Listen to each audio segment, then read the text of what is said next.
Hola, hola chicos y chicas. Seguimos con los vídeos sobre el último tema del libro, el tema que va sobre la prehistoria y la edad antigua en Andalucía y sobre su patrimonio. Y como ya sabéis, no solo lo vamos a ver sobre Andalucía, sino que además nos vamos a centrar en Nerja. En el vídeo anterior hemos estado viendo qué pasaba en la prehistoria en Nerja. Hemos visto los diferentes homínidos que habitaron la cueva. Hemos visto los yacimientos prehistóricos con los enterramientos, los restos de las cabañas. Hemos visto cómo dibujan los arqueólogos, etc.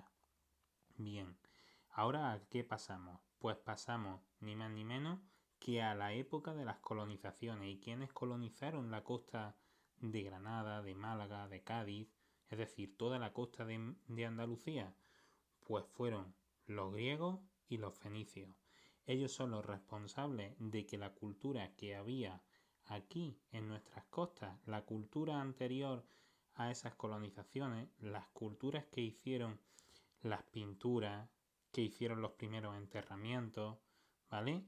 Pues son los responsables de que todas esas culturas evolucionaran muchísimo en muy poco tiempo. También van a traer muchas cosas desde la zona más oriental del mar Mediterráneo. Pero vamos a irlo viendo paso a paso, ¿vale? Comenzamos el vídeo. Bueno, vamos a ir viendo los diferentes yacimientos que hay en Nerja y alrededores de la época de las colonizaciones griega y fenicia.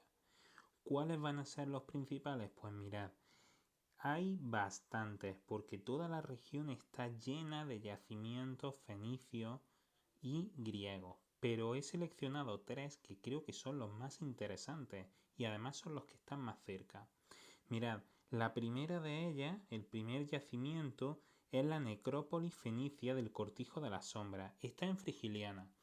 Según vamos subiendo desde Nerja hacia Frigiliana, en una de las márgenes de la carretera, en un pequeño promontorio, en una pequeña montaña, es donde se encuentra este yacimiento, esta necrópolis. Ya sabéis que necrópolis significa ciudad de los muertos, es decir, un cementerio.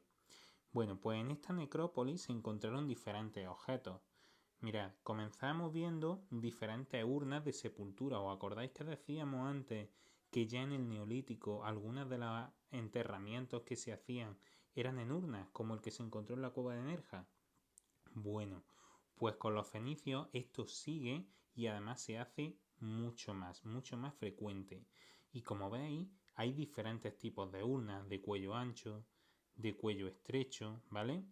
En ellas depositaban los restos de los difuntos, ya fueran sus huesos o ya fueran las cenizas. Fijaros cómo la encontraron los arqueólogos. Esta vasija es esta, ¿vale? Fijaros cómo la encontraron enterrada por completo. La tuvieron que desenterrar poquito a poco. Aquí tenemos otra vasija, ¿vale? Son diferentes. En cada enterramiento nos encontramos con una diferente. Podían cambiar en su forma y tamaño según la riqueza de la persona que se fuera a enterrar. Pero lo más interesante de todo esto es que hay algunas cosas que se encuentran en este yacimiento que son como mínimo sospechosas. Fijaros, la primera, esta urna, tiene una decoración que no tiene ninguna otra. Es una decoración totalmente diferente y nos recuerda un poco a la decoración que hacían los griegos en su cerámica, en sus jarrones. Pero es que hay algo aún más raro. Esta pieza de aquí. Esto, ¿sabéis lo que es? Pues bueno, aquí lo tenéis puesto. Es un escarabeo, aunque también se puede escribir con P, escarapeo. Bueno, esto es un objeto que viene ni más ni menos que de la tierra de los faraones, de Egipto, porque un escarabeo o escarapeo es una joya que intenta imitar la forma de un escarabajo. Y bueno, más o menos lo cumple, un cuerpo redondo, ovalado, con una cabeza, ¿vale? Bueno, en Egipto esta figura significa un elemento de muchísima protección para los difuntos. Ya sabéis que en Egipto a los faraones los momificaban para que pasaran a la siguiente vida. Entonces, la gente más rica que se quería asegurar esa otra vida intentaba comprar objetos de mucho valor como son estos. Así que os pregunto una cosa, ¿qué hace esto aquí? ¿Los egipcios llegaron alguna vez a la península? Porque que yo me recuerde, no lo vimos en el tema, ¿verdad? Es raro. Bueno, vamos a seguir viéndolo a ver si encontramos más cosas igual de raras o no. El siguiente yacimiento que vamos a ver es el de Morro de Mezquitilla. Mezquitilla ya sabéis que está en la zona de Torre del Mar. Y aquí, fijaros, nos encontramos con otro elemento que es como mínimo sospechoso. Porque, como os digo, recuerda bastante a Egipto. Por la forma de trabajar el metal, por la forma de las imágenes, todo ello nos recuerda mucho a Oriente y sobre todo a Egipto. Con lo cual ya son 2 yacimientos y en cada uno de ellos nos encontramos con un elemento que nos recuerda muchísimo a Egipto. Y os vuelvo a preguntar, ¿los egipcios llegaron? Yo creo que no. Un tercer yacimiento es el de Almuñécar, Sexi, como la llamaban los fenicios, los griegos e incluso los romanos. Aquí nos encontramos con muchísimos pequeños yacimientos concentrados en uno más grande, ya que todo el pueblo es un yacimiento. Hay de diferentes etapas y con diferentes funciones. ¿Conocéis el Parque del Majuelo? Bueno, pues este parque es un parque botánico y dentro de él nos encontramos con esto. ¿Esto qué es? Esas cubetas que hay en el suelo. Pues son una fábrica de garum. Mirad, el garum era una salsa que apreciaban mucho los fenicios, griegos y romanos y que no sé si a vosotros os iba a gustar mucho porque estaba hecha a base de tripas de pescado.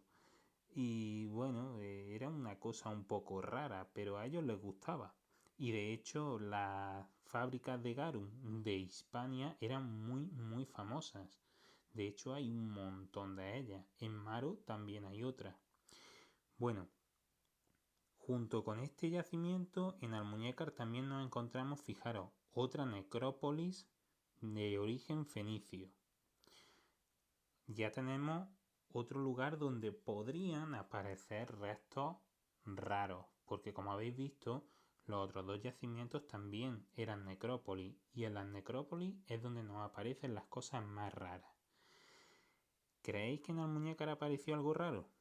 Pues quien haya dicho que no, se equivoca, y quien haya dicho que sí, ha acertado. Fijaros, de primera, si tapamos esto, podríamos decir que es simplemente un jarrón de mármol, pero un jarrón.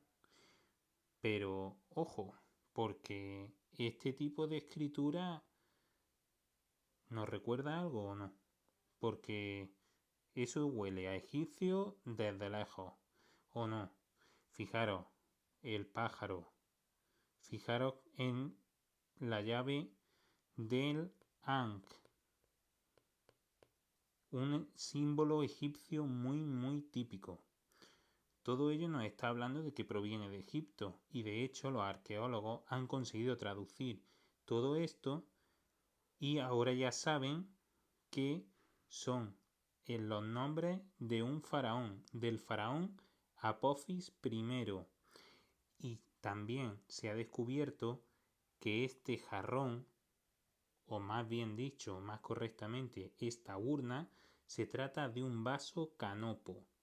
¿Qué es un vaso canopo? Bueno, pues es un vaso destinado a contener las vísceras de los faraones, porque para momificarlos tenían que seguir unos procesos en los cuales había que extraer los órganos de los difuntos, que se introducían en estos vasos para que el difunto pudiera pasar a la siguiente vida. Con lo cual ya son 3 elementos muy raros y de origen egipcio que nos encontramos aquí. ¿Qué hacen estos 3 elementos en la costa de Granada y Málaga? Es un poco raro, ¿verdad? A ver, os doy 3 segundos para que lo adivinéis. 1, 2, 3. Bueno, sabéis ya la respuesta, ¿verdad? Pero en fin, por si acaso, vamos a dar otra pista. Con este mapa se quedaría un poco más claro quizás, ¿verdad que sí? Porque en el mapa nos habla de las rutas fenicias y nos habla de la influencia fenicia. Las rutas, es decir, los caminos del mar que seguían los fenicios, y también nos habla de la influencia de aquellos territorios con los que los fenicios comerciaban. Es decir, todo esto que hay ensombrecido, las islas también, parte de Sicilia, son las zonas donde los fenicios comerciaban. Y fijaros en la ruta fenicia. El primer desvío que tiene la ruta fenicia, ¿a dónde es? Correcto, a Egipto. Y si iban a comerciar con Egipto, obviamente los productos que compraban aquí, ¿a dónde irían? Pues de vuelta a las rutas. Y si volvemos a las rutas, ¿a dónde nos acabarán llevando? Pues correcto, nos acaban llevando a nuestras costas, a las costas de Granada, de Málaga, de Cádiz, etc. Así que si tenemos que ponerle nombre a los principales sospechosos de que en la península haya objetos egipcios, ¿a quiénes pondríamos? Exacto, a los fenicios. Son los culpables de que aunque haya culturas que no llegaran a la península, sí tengamos algunos restos materiales, algunos restos patrimoniales, como decía al principio del anterior vídeo, de otras culturas. Bueno, chicos, hemos terminado la etapa de las colonizaciones. Esos 3 yacimientos son los más importantes y más cercanos a Nerja. Pero como os digo, hay una infinidad, hay muchísimos. Con poco que busquéis yacimientos fenicios en Málaga, en Granada, os van a salir muchísimos para quien quiera investigar un poquito más. Es muy, muy interesante. Bueno, nos vemos en el siguiente vídeo, que ya sabéis que vamos a tocar ¿qué? Obviamente, Roma. Muy bien. Hasta